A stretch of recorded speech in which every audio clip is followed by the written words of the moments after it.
সতীৰ্থ ব্লগলৈ স্বাগতম জনাইছোঁ। মই আছোঁ বেংগালুৰুৰ এটা প্ৰিণ্টেড কোম্পানীৰ শ্ব'ৰুমত। এইসমূহ মেচিন, যিবোৰ মেচিনত সহজতে স্ক্ৰীণ প্ৰিণ্টিং কৰিব পাৰি। বিভিন্ন ধৰণৰ আছে, এই ধৰণৰ আছে, এই ধৰণৰ আছে, এই ধৰণৰ আছে, আমি আমবিলাকৰ এই ধৰণৰ আছে, এনেকুৱা সৰু মেচিনো আছে। বিভিন্ন ধৰণৰ মেচিন, আকৌ মানে ইয়াৰ যিবোৰ মানে প্ৰিণ্ট কৰাৰ সুবিধা, এইটো হৈছে কোম্পানীৰ নাম বেংগালুৰুৰ প্ৰিণ্টাৰ কোম্পানী বেংগালুৰুত আছে। গতিকে ইয়াৰ জৰিয়তে সহজতে স্ক্ৰীণ প্ৰিণ্টিংসমূহ কৰিব পাৰি। আৰু কেনেকৈ স্ক্ৰীণ প্ৰিণ্টিং কৰিব পাৰি মই আপোনালোকক এটা নমুনা আপোনালোকক দেখাব বিচাৰিছোঁ। এইটো এটা মানে জাষ্ট আপোনালোকক চেম্পুল হিচাপে দেখাব বিচাৰিছোঁ। খুব সহজতে এটা স্ক্ৰীণ প্ৰিণ্টিং কৰিব পাৰি। গতিকে আহকচোন আমি কেনেধৰণে স্ক্ৰীণ প্ৰিণ্টিং কৰে আমি আপোনালোকক দেখাম। মানে ভিডিঅ'টো সম্পূৰ্ণ চাব, শেষলৈকে চাব। এটা স্ক্ৰীণ প্ৰিণ্টিং কৰাৰ জৰিয়তে কেনেধৰণে থলুৱা আমাৰ উদ্যোগী মানে উপকৃত হ'ব সেই বিষয়েও আপোনালোকে হেৰি কৰিব পাৰিব। আৰু যোগাযোগৰ কাৰণে আপোনালোকে সতীৰ্থ ব্লকত যোগাযোগ কৰিলে হ'ল। আহকচোন আমি স্ক্ৰীণ প্ৰিণ্টিং কেনেকৈ কৰে সবিশেষ দেখাওঁ। কালাৰটো দিয়া হ'ল ন?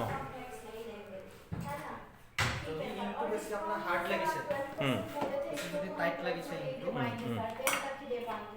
আপোনাৰ অলপ টাইট আছে, তেওঁ ঠিকে আছে। যদি বেছি টাইট লাগে ইয়াত মানে এইটো ডাইলুট কৰিবলৈ, অলপ ঢিলা কৰিবলৈ চফনাৰ বুলি চফনাৰ পায়, প্লাষ্টিচন চফনাৰ। ইংকটো প্লাষ্টিচন হয়, সেইকাৰণে চফনাৰ প্লাষ্টিচন 3% মান ইউজ কৰিব লাগে চফনাৰ।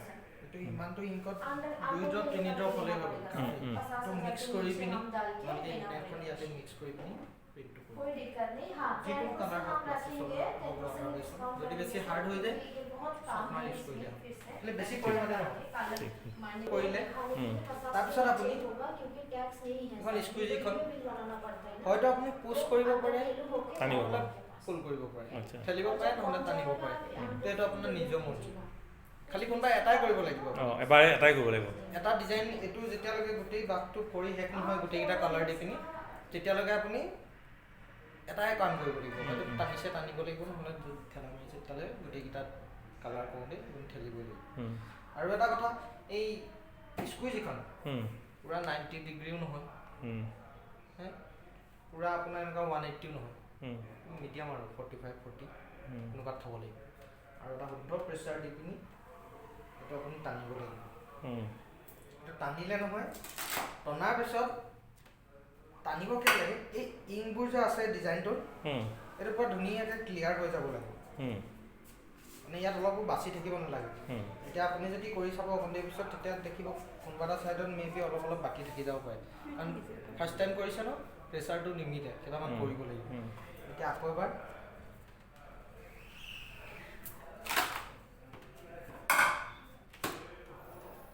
এইটো ফাৰ্ষ্ট ইম্প্ৰেশ্যন হয়। কাৰণ সদায় ডাৰ্ক গাৰ্মেণ্টছত আপুনি লাইট কালাৰ কৰোঁতে প্ৰথম ফাৰ্ষ্ট ষ্ট্ৰকত আপুনি ধৰিব নোৱাৰে, দুটা মাৰ্ক সদায় কৰিবই লাগে। কিন্তু এটা লাইট কালাৰত যদি লাইট গাৰ্মেণ্টত যদি আপুনি ডাৰ্ক কালাৰ এটা দি কৰে, এটাতে হৈ যায়। এই ডাৰ্ক গাৰ্মেণ্টছত অলপ বেছি লাগে লাইট কালাৰ।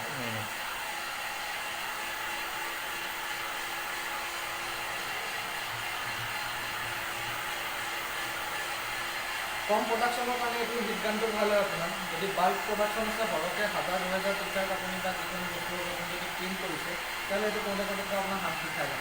তাৰ কাৰণে এইটো বাহিৰত আছে যে ৰঙা ফ্লেছ মেচিন এটা, ফ্লেছৰ বা ফ্লেছ ড্ৰায়াৰ, সেইটো ইউজ কৰিব লাগিব।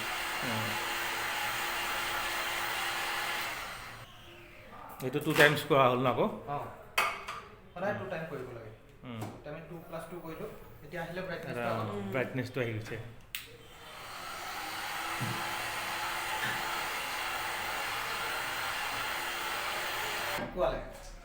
বাকী যেইটা কালাৰ হয়, এই স্পট কালাৰত আপুনি কালাৰ স্পট কৰিব পাৰে, কালাৰ পিক কৰিব পাৰে।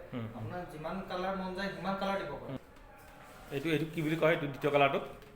এইটো গল্ডেন য়েল্লো।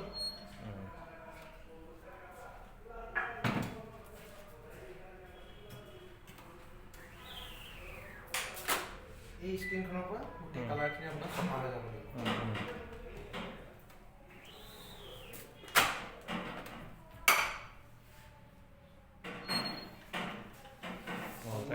অলপ কিবা এটা হেৰি আহিছে।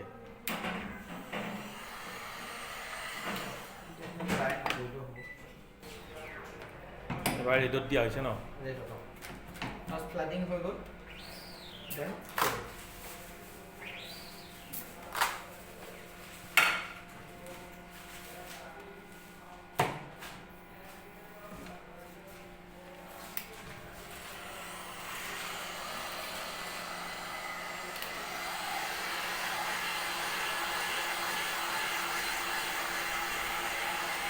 ফাৰ্ষ্ট টাইম কাৰণে অহা নাই। এবাৰ হোলছবোৰ চব খোল খাব লাগিব ভালকৈ, তেতিয়াই ভালকৈ পাছ হ'ব।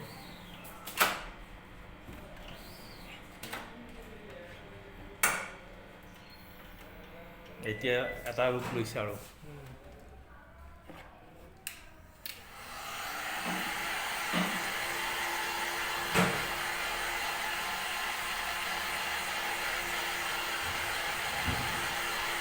সুন্দৰ ৰূপ ধাৰণ কৰিলে। এই ধৰণে এটা এটা গেঞ্জিত মানে এটা এটা স্ক্ৰীন প্ৰিণ্টিঙৰ জৰিয়তে মানে প্ৰিণ্ট কৰা হয় ন? আৰু এতিয়া এইটো বস্তুটো ফুল্লি প্ৰিপেয়াৰ্ড। এতিয়া আপুনি চাব হা, কালাৰটো কোনখিনি বেছি আছে এইখিনি। এইটো আপুনি এনেকৈ ষ্ট্ৰেচ কৰি দিয়ে, ফাটি যাব। এইবোৰ ফাট মেলি গৈছে দেখিছে এইবোৰ। এইটো ফাট নেমেলিবলৈ কাৰণে মানে, আৰু এইটো আপুনি ধুব নহয়, এবাৰ ধুলে লাইফ খতম। এই হিট প্ৰেছত দিব লাগিব, কিউৰিং মেচিনত। এইটো মেচিনত দিব লাগিব ন? মেচিনত দিব লাগিব হিট প্ৰেছ। তাত 180 ডিগ্ৰীত আপুনি 20 to 60 ছেকেণ্ডৰ ভিতৰত আপুনি দিব পাৰে। এইটো ফুল প্ৰেছ কৰি পিনি তাতো ফিনিচিঙৰ ওপৰত ডিফাৰেঞ্চ আহে আপোনাৰ। এটা গ্লছী ফিনিছ যোনটো চাইনি ফিনিছ হয়, আৰু এটা আছে মেট ফিনিছ, মেটটোৰ ওপৰত ফিনিছ দিয়ে।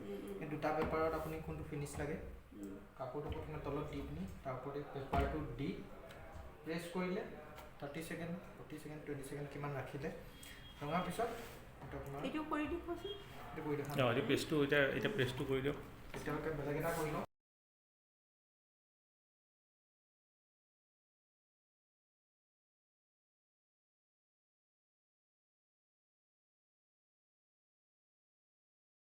এইটো হৈছে CMR, চাৰিটা কালাৰ, তিনি কালাৰ বনাই। এইটো এবাৰ টি চাৰ্ট হেৰি বিক্ৰী হয়নে? টি চাৰ্ট আমি তেনে বিক্ৰী নকৰোঁ যে।